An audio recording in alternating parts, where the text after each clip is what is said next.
YSR Congress party ప్రజల తరఫున ప్రజల కోసం పోరాడుతుంది. అలాంటి నాయకుల మీద వరద జల్లి లేని కేసులు పెట్టి ఇబ్బంది పెట్టి నాయకుల్ని తప్పుడు కేసుల మీద జైలుకు పంపిస్తే పార్టీ మనుగడ ఉండదు అనే ఒక దురాలోచనతో ఈ కూటమి ప్రభుత్వం, మరీ ముఖ్యంగా తెలుగుదేశం ప్రభుత్వం పనిచేస్తుంది. ఇల్లీగల్ మైనింగ్ అన్నారు. మొదట్లో పెట్టిన పేర్ల మీద అంటే వరుస ప్రకారం ఎవరైతే ముఖ్య నిందితుడో A1 అంటారు, వరుసగా నంబర్లు పెట్టుకుంటా పోతారు. ఈ మైనింగ్ కేసులో A1కి బెయిల్ వచ్చింది. ఇది అందరూ గమనించాలా.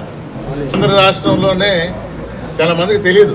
కేసును పెట్టిన మొదటి నెలలోనే బెయిల్ వచ్చింది. తర్వాత గోవర్ధన్ రెడ్డి గారి పేరు ఇంక్లూడ్ చేయడం జరిగింది. తెలుగుదేశం నాయకులకి అర్థమైంది ఈ కేసు నిలవదు, బెయిల్ అప్లై చేస్తే, ఎందుకంటే పెట్టిన కేసులో సత్తా లేదు, ఇది తప్పుడు కేసు. ఈ కేసులు కూడా ఎట్ట పెడుతున్నారంటే ఎవరో ఒకరిని తీసుకొని రావటం, వాళ్ళ చేత 4 పేర్లు చెప్పించడం, పేర్లు చెప్పారు కాబట్టి మేము అరెస్ట్ చేస్తానంటాం. వాంగ్మూలం తప్పు. తర్వాత దాన్ని ఏ విధంగా సమర్థించుకోవాలో ఆ విధంగా వడ్డన చేయటం అన్నట్టు. ఇది నిలబడదని తెలిసి,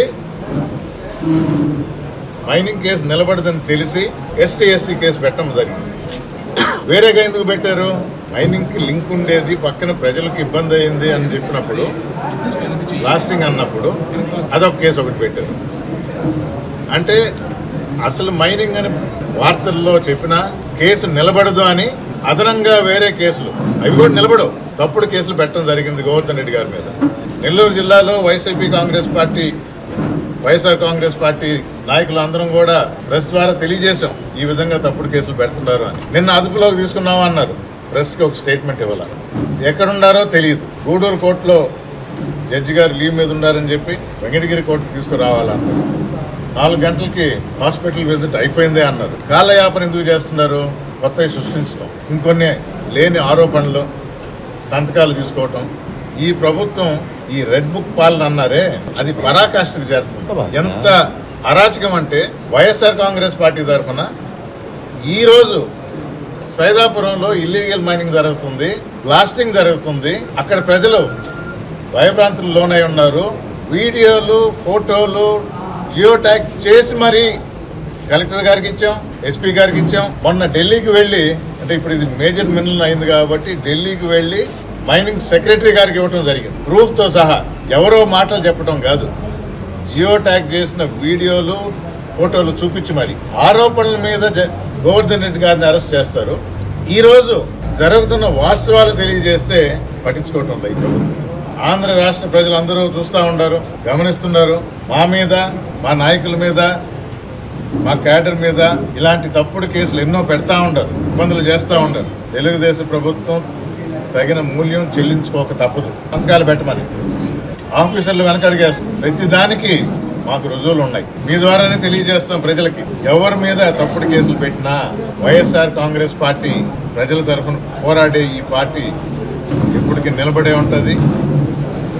ప్రజలు ఆల్రెడీ నిర్ణయం తీసుకున్నారు. ఎందుకంటే ఇచ్చిన ఒక్క హామీ కూడా ఈ ప్రభుత్వం, చంద్రబాబు నాయుడు గారు ఓపెన్గానే చెప్పేశారు. ఇదివరకన్నా ఇచ్చిన హామీ నిలబెట్టుకోరని తెలిసి ఏదో దాటవేత వ్యవహారం జరిగేది. ఈసారి అది కూడా లేదు, అది కూడా వదిలేశారు గాలికి. నేను చెయ్యను, నేను చెయ్యలేను. మన GDP వృద్ధి చెందితే అంటే 2047కి అప్పుడు ఆలోచిస్తాను. ప్రతి విషయం ప్రజలు గమనిస్తూ ఉంటారు. ఇలాంటి అరాచకాలు ఆపాలి. ఇలాంటి దుర్మార్గపు అరెస్టులు, దీన్ని ఖండిస్తూ వైఎస్ఆర్ కాంగ్రెస్ పార్టీ ప్రజల తరఫున, మా నాయకుడు గోవర్ధన్ రెడ్డి తరఫున మేము ఉంటామని తెలియజేస్తున్నాం.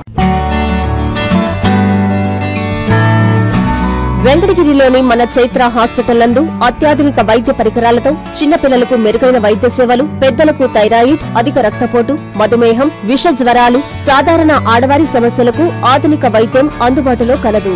తమ హాస్పిటల్లో డాక్టర్ సుమన్ MBBS, DNB చిన్నపిల్లల వైద్య నిపుణులు మరియు PGPN Boston university children specialist మరియు doctor M Swapnasudha MBBS FIDM sugar వ్యాధి నిపుణులు మరియు జనరల్ ఫిజిషియన్లచే మెరుగైన వైద్య సేవలు అందించడం జరుగుతుంది.